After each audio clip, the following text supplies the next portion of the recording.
Well, folks, the moment that many of us feared, most of us predicted, is officially here this week. We are effectively in a constitutional crisis because of Donald Trump. In fact, as most people are aware, The Atlantic ran a headline this week that said the constitutional crisis is here. And the reason we have this constitutional crisis less than 100 days into this man's administration, we're not even 3 full months into it, is because Donald Trump made it crystal clear on Monday, and his DOJ made it clear over the weekend, and his advisors made it clear in media appearances, they're going to defy an order from the United States Supreme Court.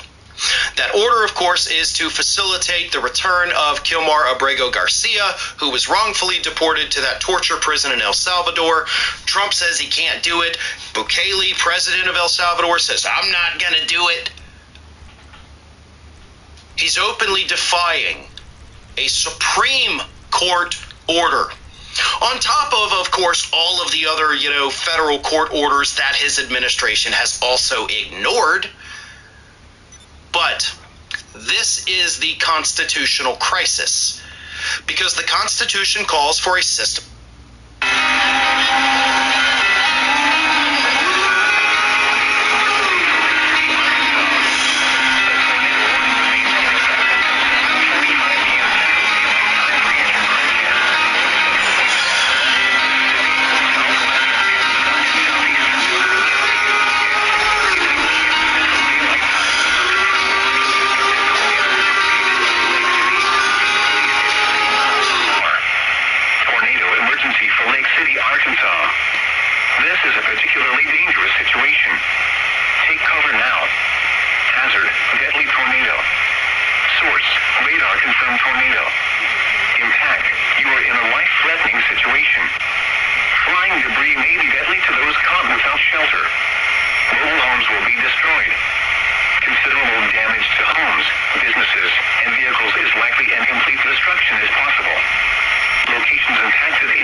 calls for a system of checks and balances. Well, folks, the moment that many of us feared, most of us predicted, is officially here this week. We are effectively in a constitutional crisis because of Donald Trump. In fact, as most people are aware, The Atlantic ran a headline this week that said the constitutional crisis is here. And the reason we have this constitutional crisis less than 100 days into this man's administration, we're not even 3 full months into it, is because Donald Trump made it crystal clear on Monday, and his DOJ made it clear over the weekend, and his advisors made it clear in media appearances, they are going to defy an order from the United States Supreme Court. That order, of course, is to facilitate the return of Kilmar Abrego Garcia, who was wrongfully deported to that torture prison in El Salvador. Trump says he can't do it. Bukele, president of El Salvador, says, I'm not going to do it. He's openly defying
us feared, most of us predicted, is officially here this week.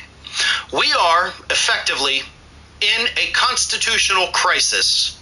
Off the street. The constitutional crisis is here. And we saw it take place inside the Oval Office in a meeting between Donald Trump and the president of El Salvador.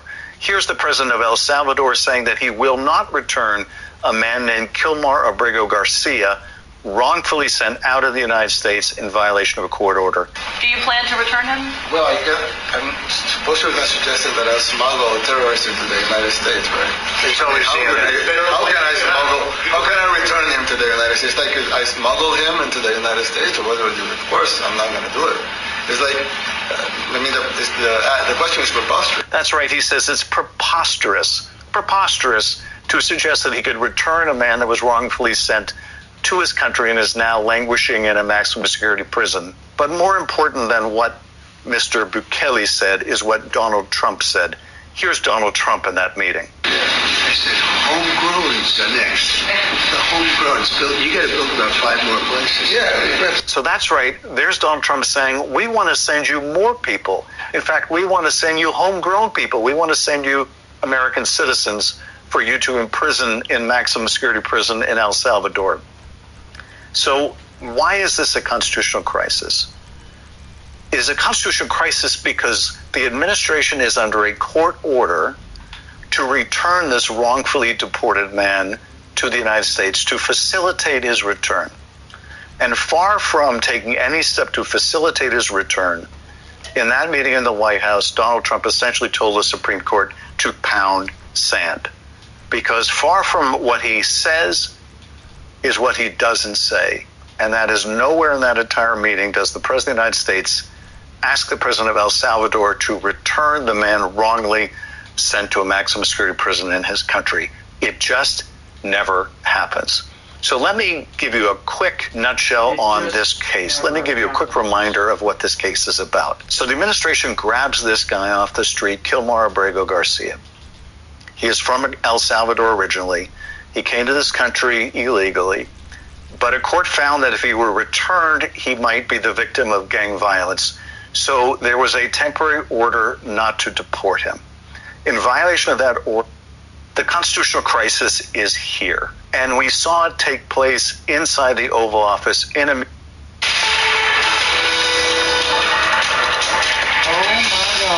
We got some more breaking news right now coming out of the Supreme Court of the United States. Justices say they will hear oral arguments next month over President Trump's emergency request to roll back some nationwide injunctions against that executive order he signed that ended the practice, purported to end the practice enshrined in the Constitution of birthright citizenship. For more, let's bring in senior Washington reporter Devin Dwyer on this. Devin, have I got that right? The president signed the executive order. He says no more birthright citizenship.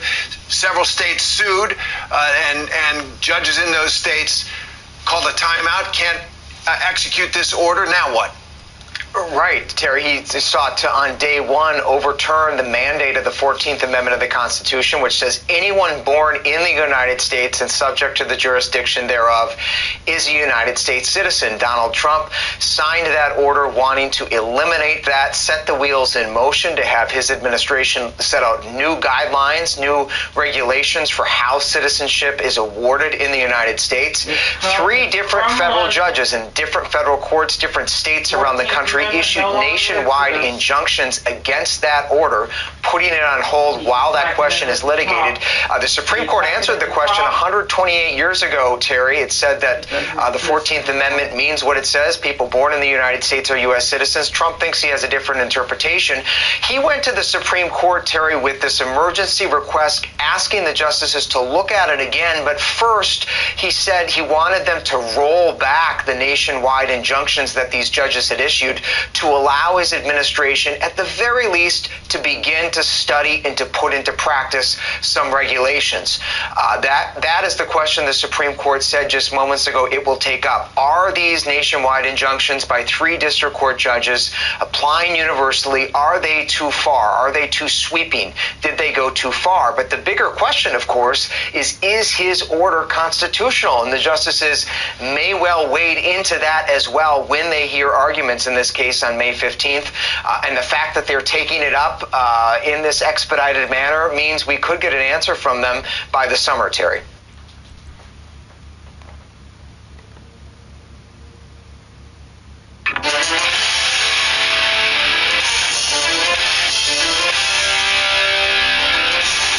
For years, the pride I have felt as a United States soldier has been immeasurable.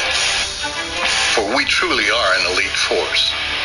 Until now, you could have never convinced me that the biggest threat that the veteran community would ever face would be the commander-in-chief. At least in Vietnam, we knew who our enemies were. I've tried to do this video so many times, but I'm a United States Marine who served 3 overseas deployments, including 2 in Fallujah, Iraq.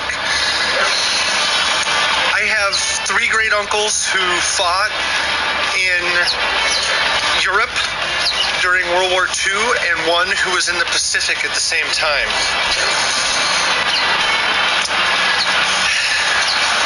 But I think a better tell of how I feel about what's happening has to do with my biological mother. My biological mother suffered a brain injury when she was about 3 years old and never worked. She was on SSI and Social Security her entire life. But under this Donald Trump regime, under this fascist regime that is taking hold in the United States, she probably would not have even been permitted to live.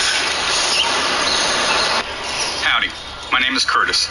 I'm a born and bred North Carolinian and a 10-year active duty Marine Corps veteran. I'm currently working with veterans who serve their country honorably and have continued that service in federal agencies. That service was rewarded by the Trump administration by callously terminating their jobs due to politics. Their lives have been turned upside down unjustly and without cause. The Trump administration has done more harm and disrespect to my fellow veterans than any other in my lifetime. I, like all veterans, took an oath to the Constitution to defend her against all enemies, foreign and domestic. Trump, Musk, and the MAGA movement is the single greatest threat to American democracy on the planet. Not trans folks, not immigrants, not even our adversaries like Russia and China. Trump and MAGA are the best bid to destroy America. I know I will bear true faith and allegiance to the same. It's past time that other patriots live up to their oath and actively, publicly oppose this authoritarian regime. This is America, the land of the free. No fucking kings. The right thinks they have a monopoly on patriotism and on all the tough men and women out there. But here's the thing. There are a lot of us on the left who served our country, shoot guns, drive trucks, build and fix things. We are angry. I did 10 years in the Army. 5 years active duty as an airborne infantryman with 2 tours in the Hindu Kush in Afghanistan, and 5 years as a counterintelligence special agent in the National Guard. I know the organizations and missions aren't all honorable and noble, but the vast majority of us who served believe we were helping pull that arc of the moral universe towards justice. Maybe just a little at a time, but every little bit counts. And it only bends that way when we grab onto it and pull it as hard as we can. Trump, the oligarchs, and Christo-fascists have a firm grip on that arc now, and they aim to pull it so hard that it bends back on itself so that they can hold all the power over us and steal the money and resources out of our pockets to enrich themselves. And that's all of us, even you right-wing veterans and blue-collar workers out there. Me and my brothers and sisters see what they're doing and recognize it for what it is. That old fascist flavor of authoritarianism. We're getting angrier by the day, and we won't stand by and watch it ravage the country we served and the people we fought for. They aim to... You're not for restricting bodily autonomy to save human life then, huh? what I support is, if a girl wants to spread them, she should handle the consequences. Why are you only referring to like women? Why not the men? No, I think men should be forced to pay child support if they, have encountered. But why did you when referencing the situation refer to a woman, right, engaging in the act of you're specifically talking about abortion. So abortion's, what a female does. A man doesn't abort his baby. But it's not relevant to bring up that type of activity. You could say. What's up, fam of Liberty, and everyone else who stumbles across this video who's not yet following our channel for some mystifying reason? It's your boy Big Sarge, the artist formerly known as Adam and Tim.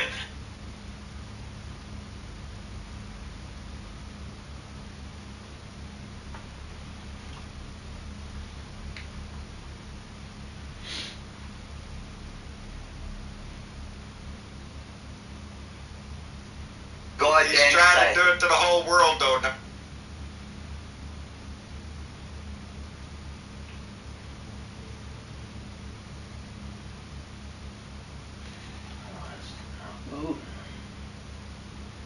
But everybody else did. And I appreciate y'all hanging around. Just being here. Anyway, my day was that kind of day, hectic. So, anyway, Gallagher was the first one to jump in, followed by Christina Sanchez, Kelly 1313, and Carol DeBurs was here. Jeanette Miller and Gallagher is here. Jan Morgan, thank you very much, darling. Jeanette Miller again, she came in twice. Pauline Hall, thank you, darling, for everything you do. And she does a lot. Let me see. Jamie B is here. Maria Betancourt, Lady Booksmith, outright. David Ritchie, Maggie Pierre, Randy Bowerson, and Linda Carlson. My mouth ain't working. MLP's here. Helen Hernandez. The remixtress is with us. That's always fun. Let me jump on down here. Like I'm in a big hurry here. We got Terry B, Carl Vogel, Penny Harleben, thank you all for being here. Anyway, it is Thursday. It's been a hectic Thursday, and basically all I know is we had another school shooting. Only in America, baby. We're known for that shit, I understand a few dead, 6 wounded, or I haven't been able to check it. Like I say, I walked in the door at 6 p.m. and had to get ready, so I am not on top of everything today. But on that note, I damn sure ain't gonna miss a family meeting if it's up to me. So it was balls to the wall all the way home, get here, run up the stairs. My son came in here and started everything, and lo and behold, here we are. Hi, Miss Chick. I told you not to run, John. I know. I called Miss Chick on the phone and said, I'm coming. It's not good. I'm going to be there. Yeah, I had to pick up my son from work, and that was all the way on the other side of the county, and 5 o'clock, rush hour, all that kind of shit. But made it home anyway. You did, in one piece. In one piece, with no scratches. For a long time, I was parked right next at the extended red light, right next to a vehicle exactly like mine. Exactly. It's kind of strange. Deja vu. Anyway, so what's going on, baby? All sorts of things. You already talked about the shooting, and we could go off on that tangent, but I don't know if there's any reason to. Again, it's only in America, baby. Yeah. Do we have that? And it does seem that way. We want to hope every time there's one of these incidents. We all get that hope in our heart that this is it. They're going to do something. They're going to change the law. They're going to make things more restrictive. Or no, that's going to happen. You would think in Florida in particular, because PBS just did a stat while I was watching the news, and they said that gun shooting is the number 2 cause of death in children and teens in Florida. Isn't that a shame? That's a sad statement to make. It is. And not to be be responsive to that. You know what I mean? Yeah. You know, there are things that government could do to restrict. You know, the biggest thing you could do, it ain't going to solve the problem, but it would be a start. Do what everybody else did. Have a gun buyback program. Bring your gun in. We're going to pay you good money for that gun. You know, get a lot of guns off the streets. But you know what? With this administration, that's not going to happen, John. No. They just assume we are shooting at each other. I think that's part of their plan. No, I think I heard Donnie earlier in the day when, before he knew anything. As a matter of fact, it was already, as far as I knew, over when he spoke, and he was still calling it very active shooter. And I thought, well, they done arrested the guy. So, he's not really up on top of the news. He's got more important things to do, Right, like destroy democracy. Yeah. Or take down an institution of higher learning because you're pissed at them. And that's all it is. He's pissed.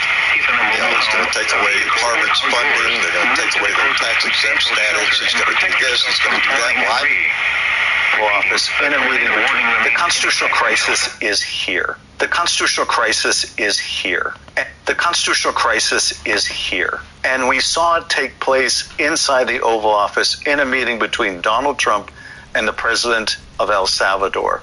Here's the president of El Salvador saying that he will not return a man named Kilmar Abrego Garcia, wrongfully sent out of the United States in violation of a court order. Do you plan to return him? Well, I'm supposed to have suggested that I smuggle terrorists into the United States, right? How can I return him to the United States? Like, could I smuggle him into the United States, or what do I do? Of course, I'm not going to do it. It's like, the question is preposterous. That's right. He says it's preposterous to suggest that he could return a man that was wrongfully sent to his country and is now languishing in a maximum security prison. But more important than what Mr. Bukele said is what Donald Trump said. Here's Donald Trump in that meeting. I said, homegrown's the next. The homegrown's built. You got to build about 5 more places. Yeah. So that's right. There's Donald Trump saying, we want to send you more people. In fact, we want to send you homegrown people. We want to send you American citizens for you to imprison in maximum security prison in El Salvador. So why is this a constitutional crisis? It is a constitutional crisis because the administration is under a court order to return this wrongfully deported man to the United States to facilitate his return. And far from taking any step to facilitate his return, in that meeting in the White House, Donald Trump essentially told the Supreme Court to pound sand. Because far from what he says is what he doesn't say. And that is nowhere in that entire meeting does the President of the United States ask the President of El Salvador to return the man wrongly sent to a maximum security prison in his country. It just never happens. So let me give you a quick nutshell on this case. Let me give you a quick reminder of what this case is about. So the administration grabs this guy off the street, Kilmar Abrego Garcia. He is from El Salvador originally. He came to this country illegally, but a court found that if he were returned, he might be the victim of gang violence. So there was a temporary order not to deport him. In violation of that order, they deported him anyway. The Trump administration has said this was a mistake. They called it a clerical error, as if they were ordering too many staples. But they've acknowledged that this was a mistake and illegal. Nevertheless, you have some administration figures even today lying about it. Here's Stephen Miller. He was not, no, Bill's important. He was not mistakenly sent to El Salvador. Okay, so do you still He's an believe illegal he is a alien member of from MS? El Salvador. But that's just wrong. Some of the highest lawyers in the Justice Department have acknowledged to the court they illegally sent this person out of the country by error. So the district court in this case said you need to rectify this by facilitating and effectuating his return.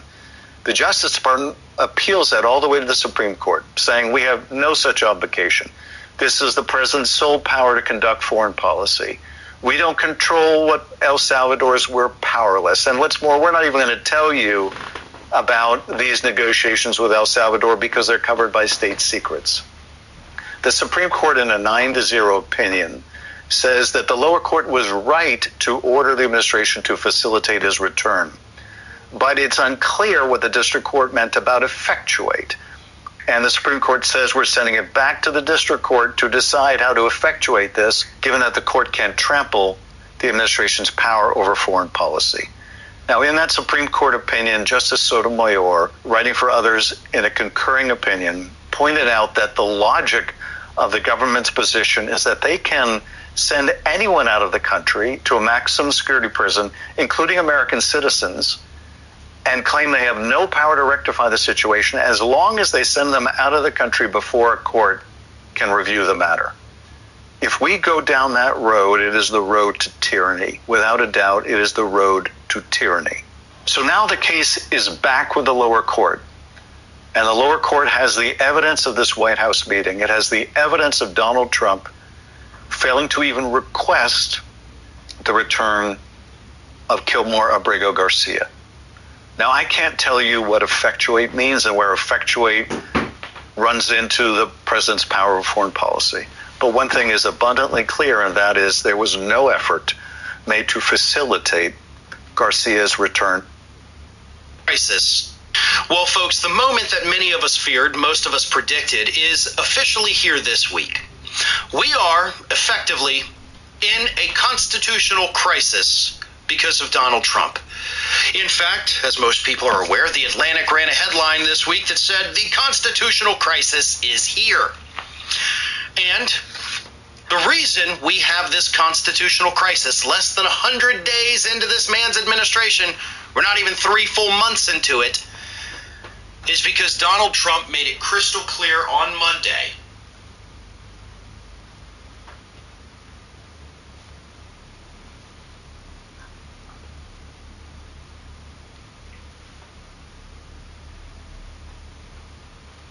I want to bring in now Reed Seawold, an FSU senior who was there when this shooting happened. Reed, thank you very much for joining us at the end of what I'm sure has been a nightmare of it. Trump is the virus, but the GOP is the host. And, we've spent years watching Trump attacking democratic institutions, inflame divisions, corrupting our public discourse. But just focusing on Trump, I think, is a huge mistake, because he couldn't be doing this if even a dozen Republicans in the House and Senate were to decide to stand up and oppose him. I mean, Lisa Murkowski came out yesterday in an interview and said, the intimidation is a little challenging. These are my words. I think I captured the essence of what she had to say. The clip is floating all over. You can find it. But this is something. We have. First of all, we have apparently crossed the Rubicon. We have a legal, lawful U.S. resident who committed no crime, who has been, along with over 200 others, and apparently the vast majority of them, according to CBS, about 80% of them committed no crime whatsoever, who has been seized. I was going to say arrested, but really kidnapped. And arrest implies due process. It implies somebody's being read their rights. It implies that they have an opportunity to make bail. None of that was the case here. He and all these 200 plus other people who are now in this El Salvadoran concentration camp, and by the way, that's what it is. The literal dictionary definition of a concentration camp is a prison not accountable to the rule of law, where habeas corpus and the rule of law don't exist. And that's exactly what you have in El Salvador. It is a concentration camp. And these people are there without any due process. That is what dictators do. Donald Trump has moved the United States from being a nation based on the rule of law into basically a dictatorship. I mean, this is what a dictatorship feels like. A court order is ignored. A life is uprooted. A senator is stonewalled. Chris Van Hollen went down and tried to talk to Mr. Garcia. Sorry, we won't even tell you where he is. And you have to realize that Trump is both the symptom and the disease. I mean, this has been going on in the GOP ever since Nixon. It really started in the backlash to Brown versus Board of Education in the 1950s, although that was relatively bipartisan. But then the John Birch Society and Fred Koch jumped in with big bucks in a big way with their Impeach Earl Warren signs all across the country. I remember them in Michigan. I remember driving up to Newego on the weekend from Lansing, and there's this giant Impeach Earl Warren sign along, as I recall, it was Highway 34. But, the John Birch Society was all over the place, and that is what the modern Republican Party has essentially become. So, he already pounded, poisoned, and drank deeply. I mean, what's particularly chilling is how methodical Trump's attacks on democracy.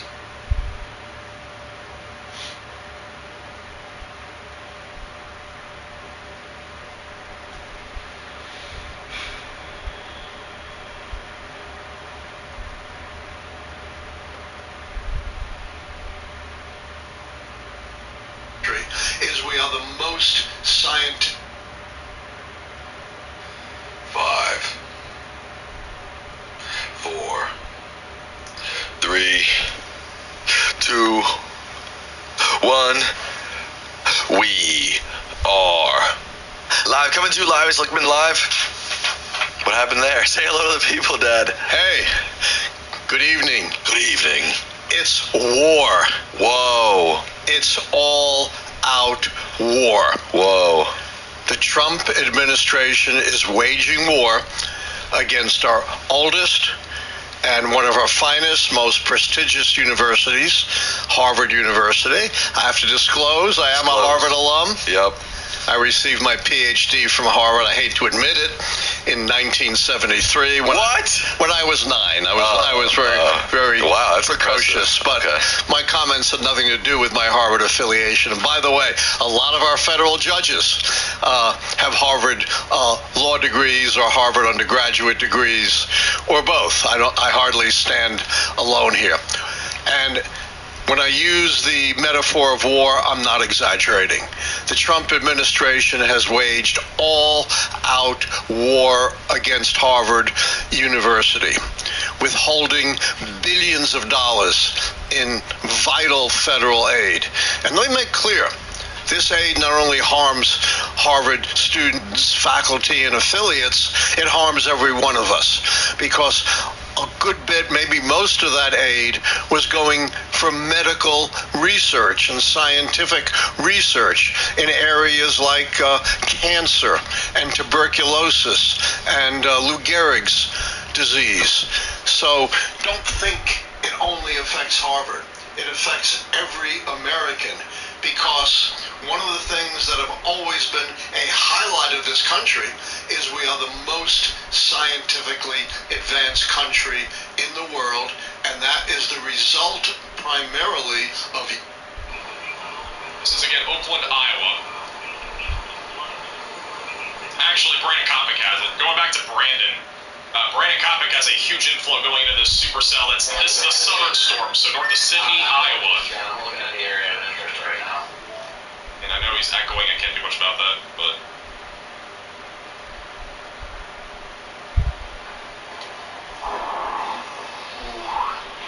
Rising.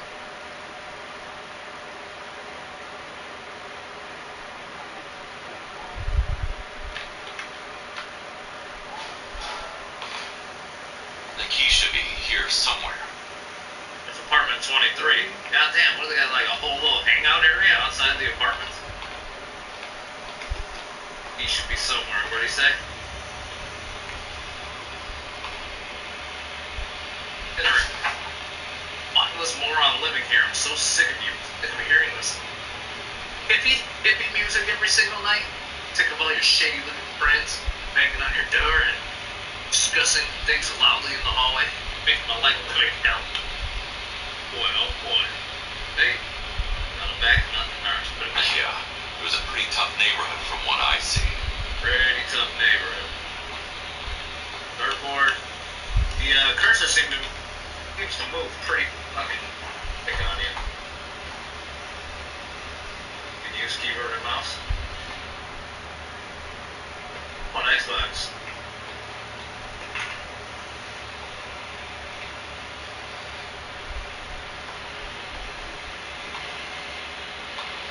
He should be somewhere. Oh, look at this. Box. Oh, you can punch the box too? You can punch it.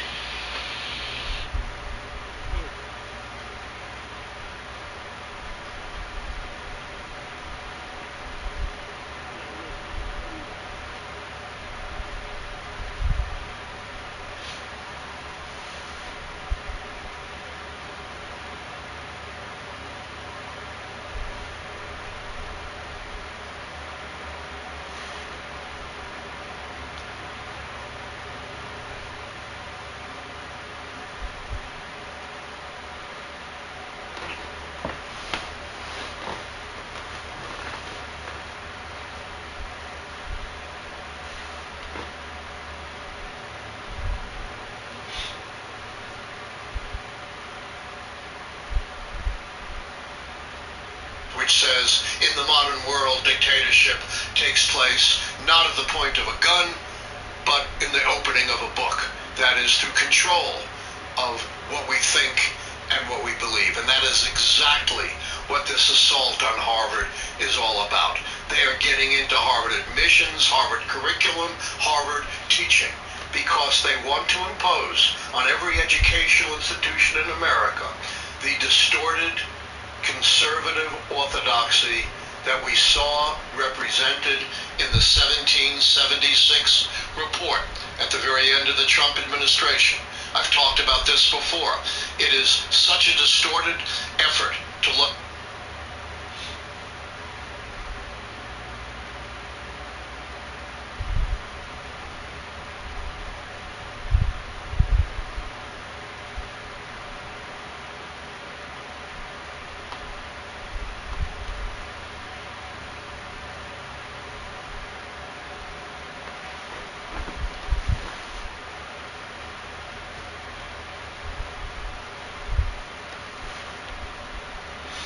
Yeah, they have to target something.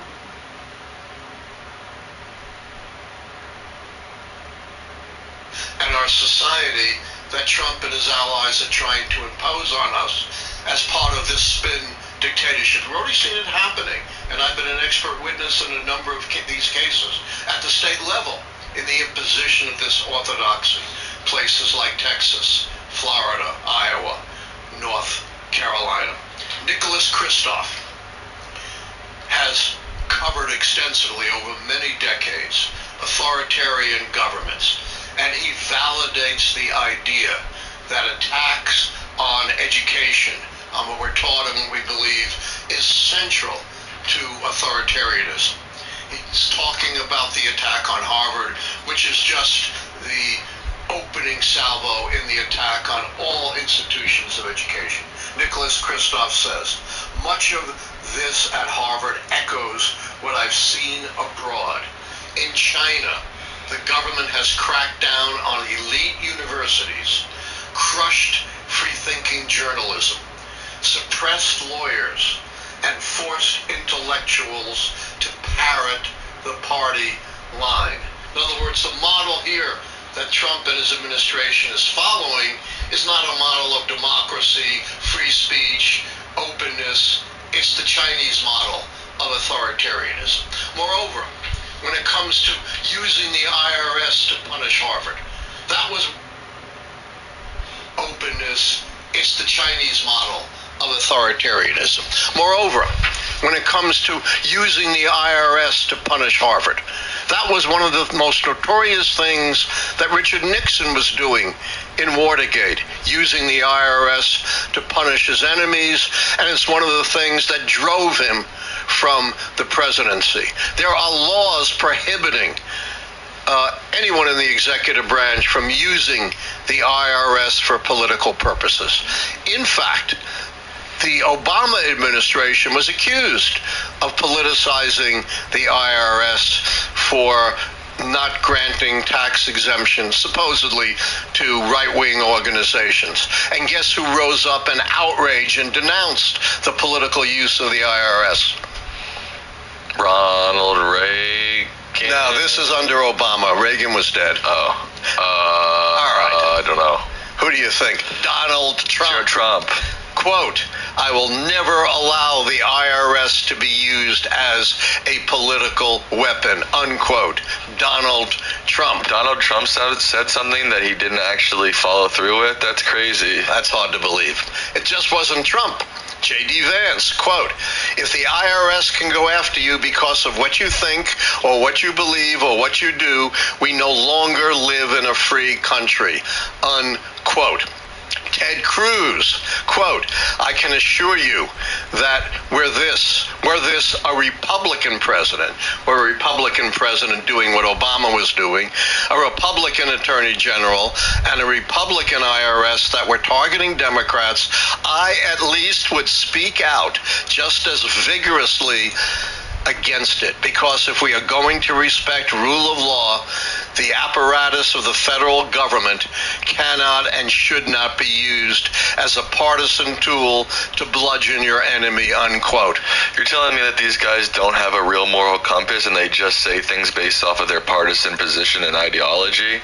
I will let our brilliant audience judge this for themselves. I think these quotes are self-explanatory. Last one, Trump's big ally in the House, Jim Jordan, chairman of the Judiciary Committee, quote, they systematically, the Obama administration, and for a sustained period of time, targeted people for exercising their most fundamental right, their right to speak in a political fashion, unquote. I rest my case. Wait, you're telling me that Jim Jordan, a guy who allegedly covered up a sex abuse scandal, is full of CRAP? I don't use those words, but yes. Wow, I'm shocked. I am utterly shocked, Dad. Shocked, right? All right. Before we get to questions, there's a few more things on my mind. Go ahead.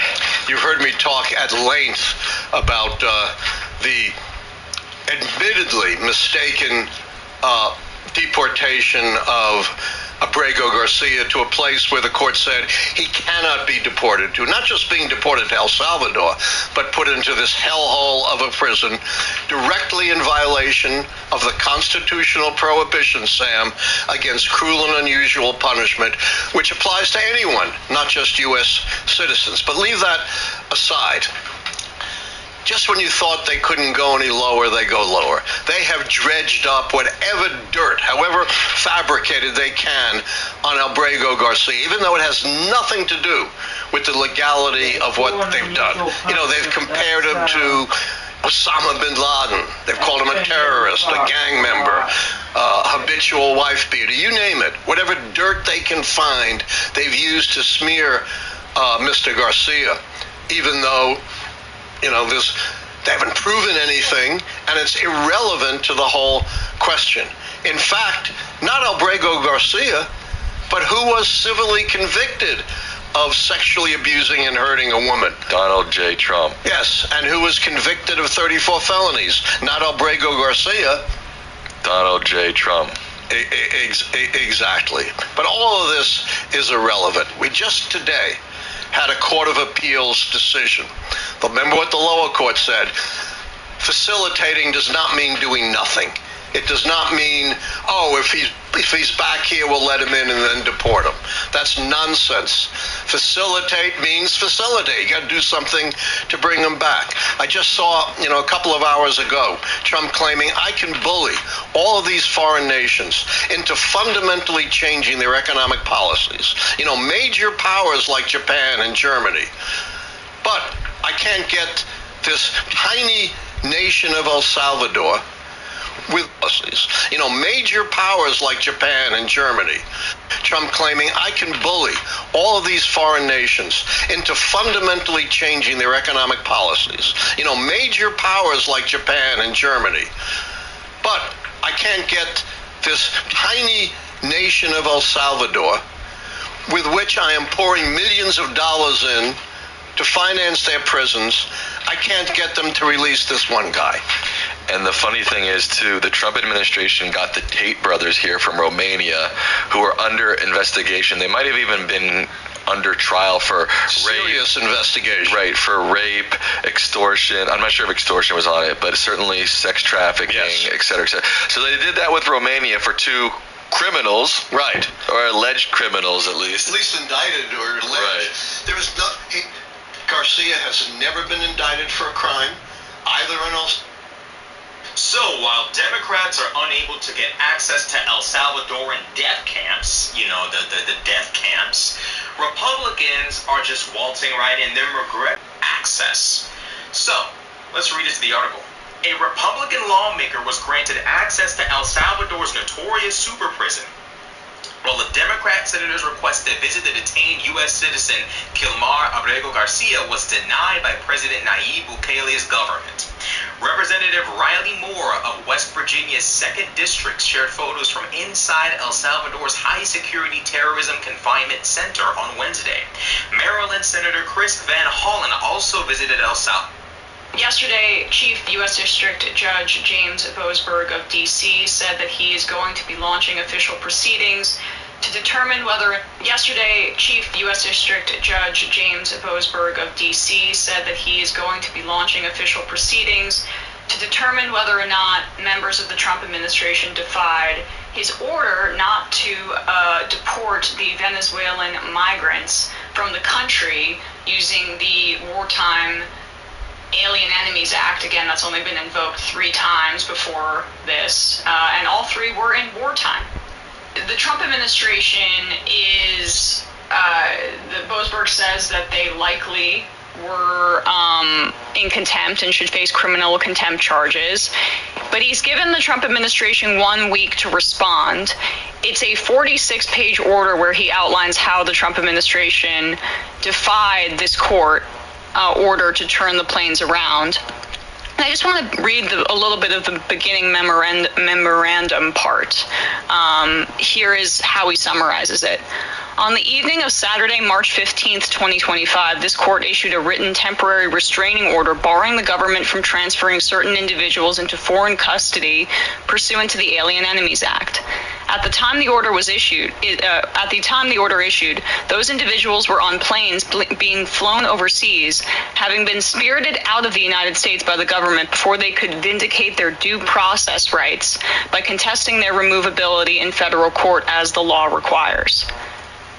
Rather than comply with the court's order, the government continued the hurried removal operation. Early on Sunday morning, hours after the order issued, it transferred 2 planeloads of passengers protected by the TRO into a Salvadoran mega prison. TRO means temporary restraining order.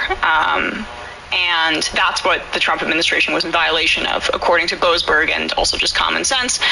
As this opinion will detail, the court ultimately determines that the government's actions on that day demonstrate a willful disregard for its order sufficient for the court to conclude that probable cause exists to find the government in criminal contempt. He's not even saying civil contempt here, criminal contempt. The court does not reach such a conclusion lightly or hastily. Indeed, it has given defendants ample opportunity to rectify or explain their actions. None of their responses has been satisfactory. One might nonetheless ask how this inquiry into compliance is able to proceed at all, given that the Supreme Court vacated the TRO after the events in question. Now, that is on a technicality, just to say that here. It's because it had expired at that time. The court's later determination that the TRO suffered from a legal deficit, however, does not excuse the government's violation. Instead, it is a foundational legal precept that every judicial order must be obeyed no matter how erroneous it may be until a court reverses it. If a party chooses to disobey the order rather than wait for it to be reversed through the judicial process, such disobedience is punishable as contempt, notwithstanding any later revealed deficiencies in the order. This is common sense here. I think that gives a good summary of that plank of his argument, which basically says that judicial rulings still have to be abided